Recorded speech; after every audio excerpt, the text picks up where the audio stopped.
Welcome to the New Brunswick Debrief, where we cover stories from across the unceded territories of the Mi'kmaq, Passamaquoddy, and Wolastoqey that now make up New Brunswick. Our show provides an alternative to the corporate media monopoly. My name is Tobin Haley, and I am your host. Today's show will focus on tenants' rights and the rental housing market in New Brunswick. It's tough to be a tenant in New Brunswick right now. As a group, tenants in New Brunswick earn less than homeowners and have to dedicate a greater portion of their income to pay for shelter. And the rental market is harsh. Vacancy rates are low, rents are rising faster here than anywhere else in the country, and protections for renters are minimal. For example, in this province, tenants do not have security of tenure, and there is no rent control. This means that landlords can just not renew your lease or raise the rent as much as they want to, with only a few months' notice. If you live in public housing, you have even fewer protections because you are not covered under the Residential Tenancies Act. Since the beginning of the pandemic, there have been numerous news stories that show the depth of the rental housing crisis in the province. For the past year, the media has carefully documented tenant hardships, including stories about rent hikes that have been close to 50% for low and moderate income tenants, evictions and rent-evictions during harsh winter months, discrimination against tenants with children, and the loss of the province-wide ban on pandemic-time evictions in June of 2020. In response to this rental housing crisis, tenants, community organizations, and allied advocates have been working hard to secure greater protections for tenants. Earlier this year, a group of more than 30 community organizations signed a letter asking the provincial government for emergency tenant supports. There have been protests, meetings with governments, op-eds, media interviews, policy statements. In response to these pressures, the province initiated a 90-day review of the rental housing situation, and this culminated in a 40-page report. But the report reiterates the position that there is no rental housing crisis in the province, a surprising finding given the experiences of tenants in the news this past year.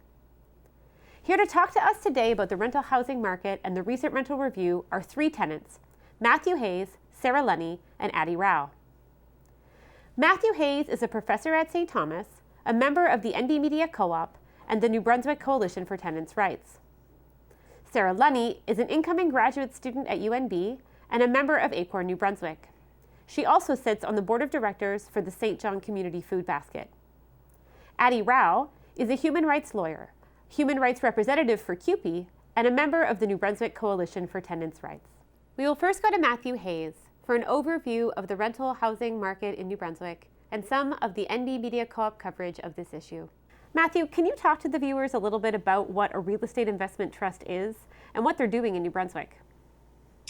Okay, so a real estate investment trust it's a trust company. It's owned by its shareholders.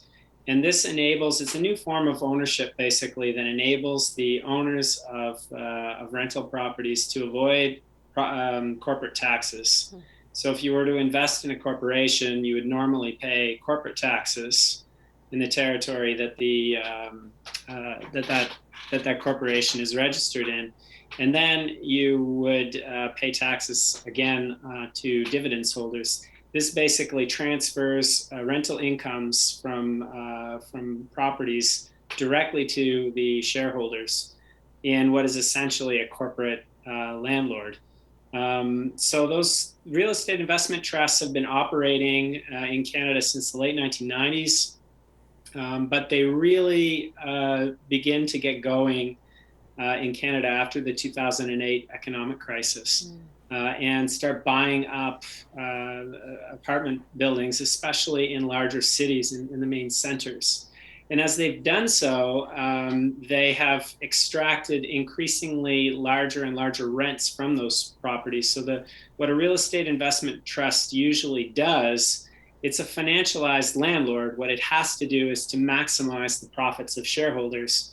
And in doing so, it changes the way that the market operates. So oftentimes, the King's government spoke a couple of weeks ago about not wanting to regulate the free market. Well, if only it were a free market. It's not a free market. It's a market of very large corporations. And there's these new forms of ownership structure, the real estate investment trust, change the way that that market operates. And that's especially pertinent in New Brunswick. So what happens basically is that real estate investment trusts who have purchased a building will then seek to reposition its units. That's the language that they use. Some real estate investment trusts might use different language, but what that means basically is to either when the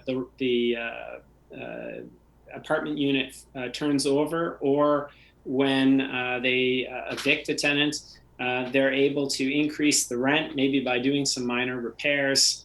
And in tight real estate markets or in tight rental markets like the one that we have here in New Brunswick, but what we're seeing all across Canada are very tight rental markets, they're able to demand quite a bit more rent, sometimes as high as 20, 30, 40, even 50% more than what previous owners had extracted basically from the property.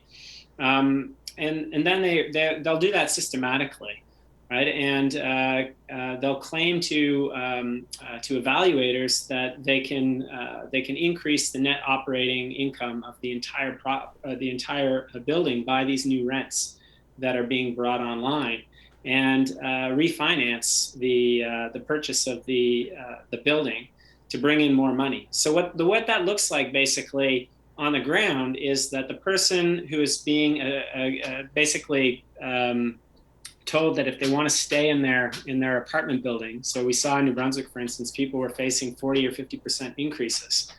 They're facing these 40 or 50% increases because of the new logic of the market. That the market basically is evaluating these buildings as revenue generating properties for shareholders, most of whom, the vast majority of whom, are not going to be in New Brunswick. If they don't optimize or maximize the profit for their shareholders will get bought out by a bigger REIT. So these are big corporate entities that are coming in and really changing the way that the market operates. And so what I'm hearing from you, Matthew, then, is that these REITs, which are coming in and buying out properties, are increasing rents, making it more difficult for tenants to find affordable housing, and then all of the value that's being created through these higher rents is effectively leaving the province. It's not being reinvested in the community in any way. No, it's not being invested in the community in any way. Mm-hmm. So local landlords, for instance, will pay corporate taxes or income taxes here in New Brunswick. That's not what happens with a REIT. A REIT doesn't pay corporate taxes, and the shareholders are somewhere else, so they'll pay dividends taxes somewhere else. Mm-hmm. So there are tax implications for the increased activity of REITs in the province. And also what I think is really important, what I drew attention to in my report, is that REITs last year were buying up older housing stock. So they were buying buildings that had been built with public financing in the 60s and 70s. Those in New Brunswick are the majority of rental units, but they're also the more affordable ones on average. And what that means is that their strategy of repositioning these apartment buildings removes affordable rentals permanently from the rental market. They're not being replaced. Yeah, and I think, Matthew, it's been so succinct, your explanation of REITs, that these large financialized landlords are coming in, snapping up spaces that used to provide affordable housing, including spaces that received public investment, and then are taking any kind of possible tax revenue out of the province. So thank you so much for your time and for sharing your expertise with us today. Thank you. We'll now go to Sarah and Addy. Thanks so much to both of you for being here. Thank you. So you're both working with tenants organizations, and I think the viewers would like to hear a little bit more about those. So Sarah, I'm going to go to you first. Can you tell the viewers a little bit about ACORN New Brunswick? Yeah, for sure. So ACORN acts as a union of low to moderate income people. We fight for social and economic justice, and we do it through collective action, giving leadership roles to individuals who traditionally are marginalized from that space of having leadership opportunities, and advocate for political change through legislative action. Awesome. And Addy, same question to you about the New Brunswick Coalition for Tenants' Rights. Yeah, so like ACORN New Brunswick, we're also tenant-run, tenant-organized. We started late last year in an attempt to try to draw attention to what's going on in the province. The Coalition for Tenants' Rights gets a lot of input and guidance from a lot of the different organizations working on this issue in the province, who've been active for many years in the housing sphere, including ACORN. What we're trying to do is we're trying to develop resources for tenants, so tenants know their rights.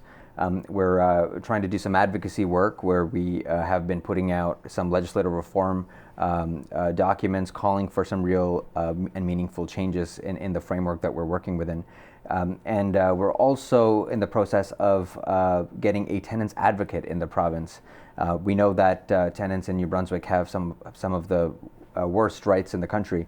We know what we really need is a strong voice for tenants in the province, and we're really hoping that having a tenants advocate in the province will really be that voice. So you're both tenants, and you're both working in tenant organizations. You know, in both of these roles, what are some of the biggest challenges that you're seeing tenants face in the province right now? So I would say that the biggest issue is that tenants in New Brunswick have far fewer rights than tenants almost anywhere else in the country. There is no rent control in the province, so we've been hearing stories all through last year where folks have seen their rent go up by 50-60% at a time. We recently heard a story of somebody who received a rent increase notice of something like 200% just in the last couple days. We know that it is extremely easy to evict people in the province.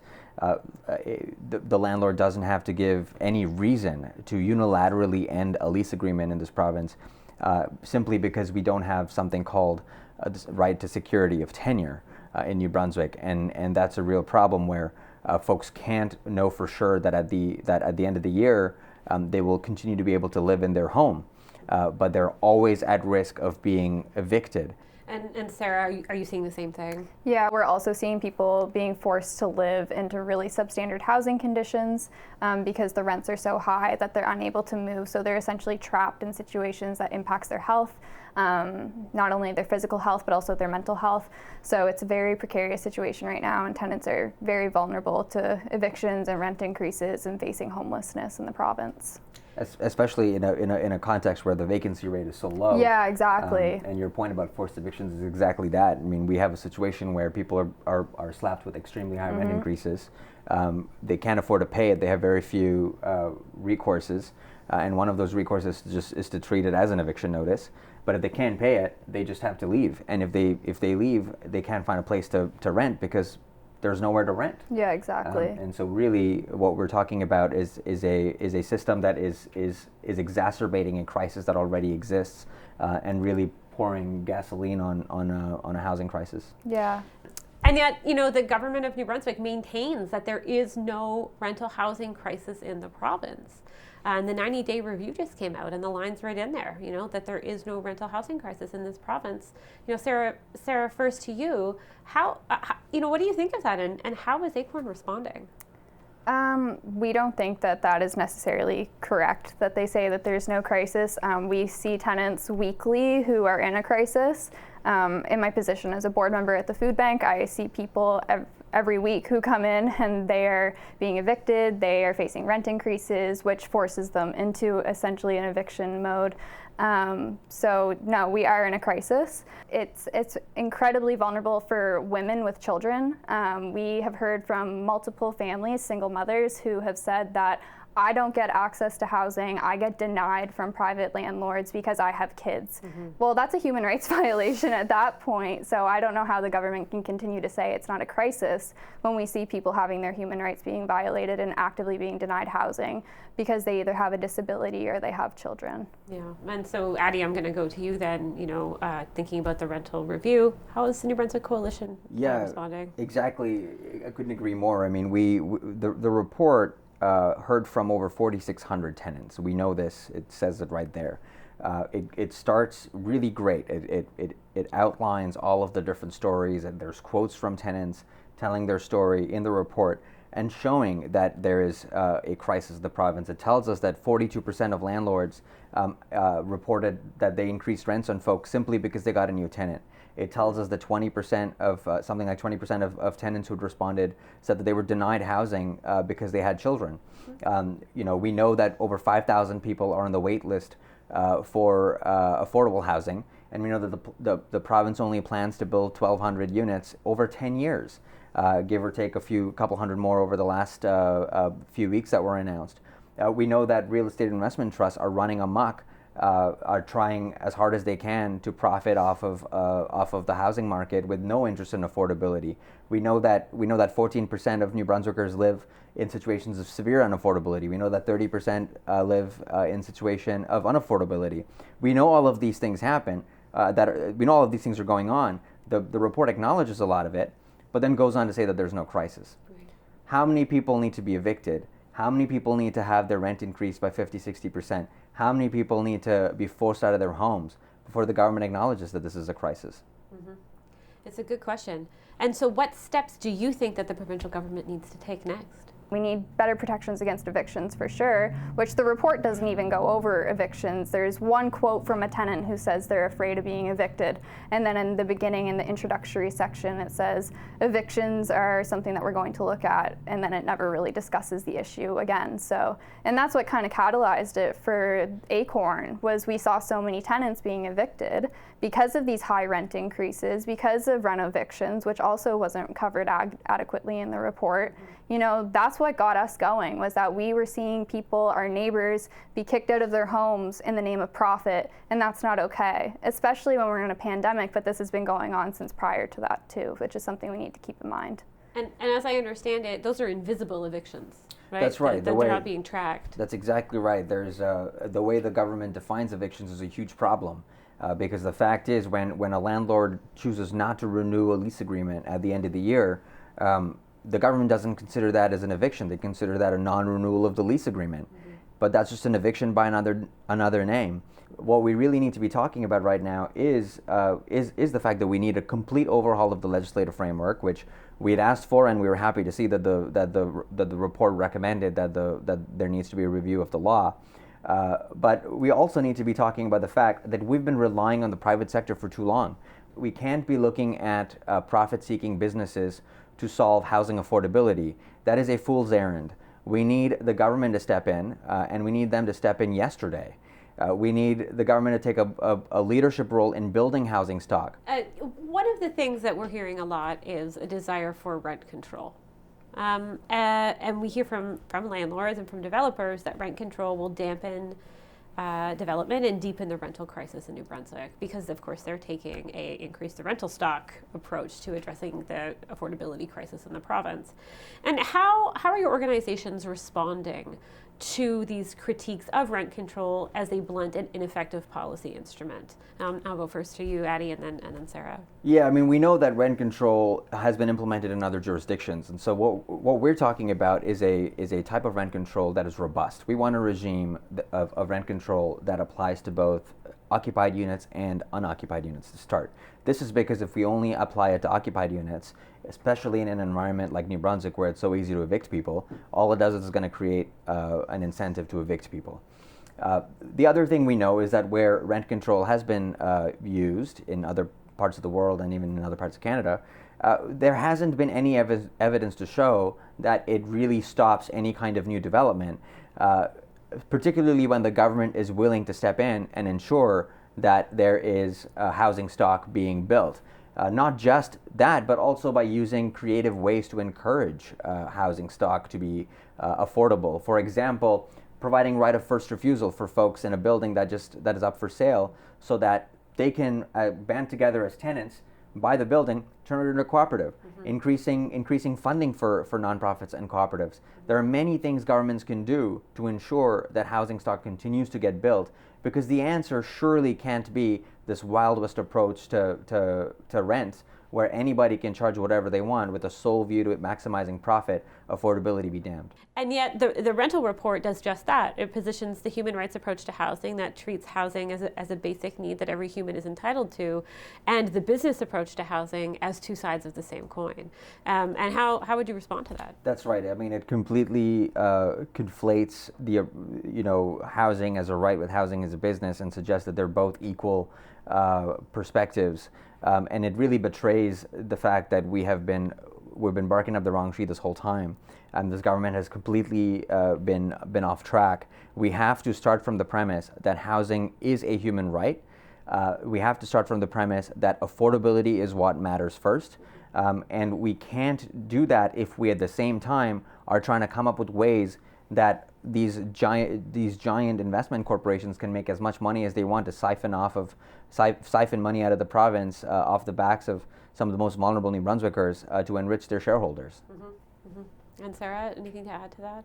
It is insulting as tenants to have our human rights for some reason be associated on the same level as business profits. That's not the case whatsoever. Housing is a human right, and to suggest that it's also okay for business to profit off the backs of the most vulnerable people in our province while they're at the expense of them potentially facing homelessness, that's just totally unacceptable to ACORN and also probably to most tenants within the province. And let's talk about what we mean when we say that tenants are some of the most vulnerable people in the province, because it may be that the viewers don't know. But vulnerability, it's not just about economic vulnerability, right? It's about the fact that there is no security.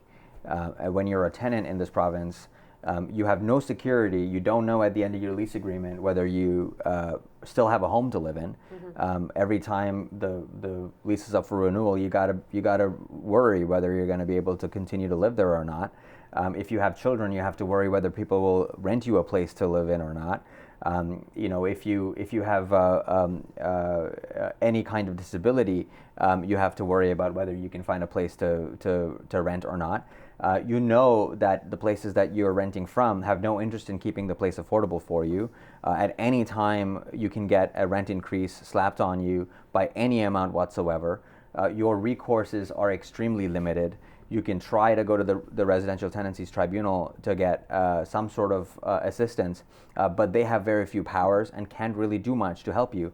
In fact, in most cases, all they can do is really try to maybe bring down the rent increase a little bit by trying to mediate between you and the landlord, but they have very few powers really to stop anything from happening, unless you're a long-term tenant, which would be if you've lived in a place for 5 years or longer. But then landlords know that they can evict you before you get to 5 years, so that they don't have to afford you those protections.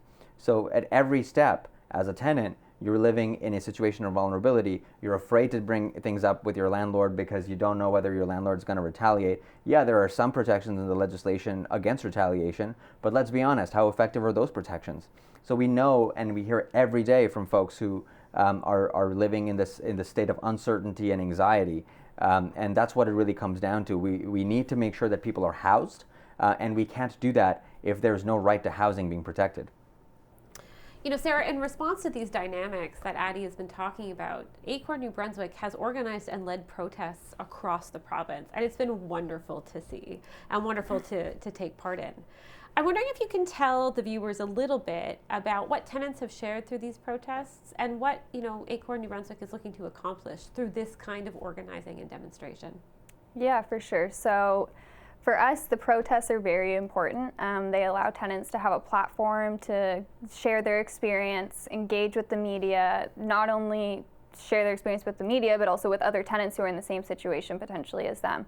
That's very important, is building the community aspect back to what it means to be a neighborhood, having community and members of your community that you can rely on and that you can go to and actually say, this is an issue, we need to address it, what can we do? That's what protests have given us the ability to, is to actually speak on the issues that we're facing. Because oftentimes the individuals who are a part of ACORN, they're marginalized from political space. They're not given the opportunity to speak with Blaine Higgs face to face. That doesn't happen very often. They're not speaking with their MLAs or even their MPs or their city councillors, and it's not their fault. It's the fact that these representatives who are really supposed to be representing our community are not going into our community to speak with our most vulnerable people, regardless of economic status. Even if you're a tenant, you're vulnerable, and it seems like in our perception that the government is very out of touch with what's happening on the ground, and the grassroots organizing aspect is so important. So for what we've heard, to go off that, we've seen people en masse be reno-evicted. In St. John, there was a unit on the Lower West Side that had 12 families living in it. They were all evicted, reno-evicted, so the property management company sold it. Within 3 months, they had purchased the building and then sold it 3 months later to this new company, who then decided to reno-evict everyone, which means to evict people to do the renovations. So we had tenants from that building come out and speak about it. We've also seen tenants who moved into buildings only to have them bought by new property management companies and then have renovations begin while they're living there to rewire their electrical work and have it just prolong for weeks at a time with open wiring in the ceilings and what's it called? Like the insulation. Thank you. I'm not a carpenter, so but insulation just left all over the floor and dust, and these have implications on our physical health. Like one tenant, she explained to us that she hasn't had to use her puffer for more than 2 years, and then the property management company comes in and they want to redo her electrical work, which is so that they don't have to pay her utilities anymore, included in her rent. And she had to use her puffer again, and she said, "Thank God I had my puffer, because if I didn't, I don't know what I would have done in that moment because I was having an asthma attack." It's like that across the province that we're hearing these issues arise, but we're also seeing people, like Addie mentioned, seeing 200% rent increases. That is more common than the Premier likes to suggest. And these rent increases aren't just happening when there's a renovation. These rent increases are happening even in slum-like housing. In my own circumstance, I was living in a unit, there was mold in the unit, there was water damage everywhere, there was draft from a window, and we got a notice saying our rent was going up, and there was nothing done to our unit to even allow for that, you know what I mean, to justify that rent increase. So there's people who are even worse situations who wouldn't have the ability to move and would have to just stay in that situation in deplorable housing conditions while also facing a rent increase. And it's like, what do you expect them to do? How do you expect them to survive and be healthy and to engage with our communities? Like, it's just, it's not setting anyone up for success when you have a system like this. And so these protests have become such an important space Yes. in order to reclaim the opportunity to speak to power, to demonstrate what's happening in the domestic sphere, right? In the spaces that so easily go unseen. Yeah, exactly. And it's really important that tenants are given that opportunity to speak their truth and to have a safe space to do it, because without that, a lot of tenants are isolated. A lot of people are single, living on their own, and they don't have that social support system, which is so crucial when you're going through crisis and when you can't afford to feed yourself because your rent is so expensive. That's why we have food banks. At the food bank, most of our clients are on social assistance and their housing is too expensive, and they have to come to us because they can't afford to eat food. And it's like, well, why do we think that this is the response to the issues, is to continue going down a path where we rely on the private market to act ethically without regulation?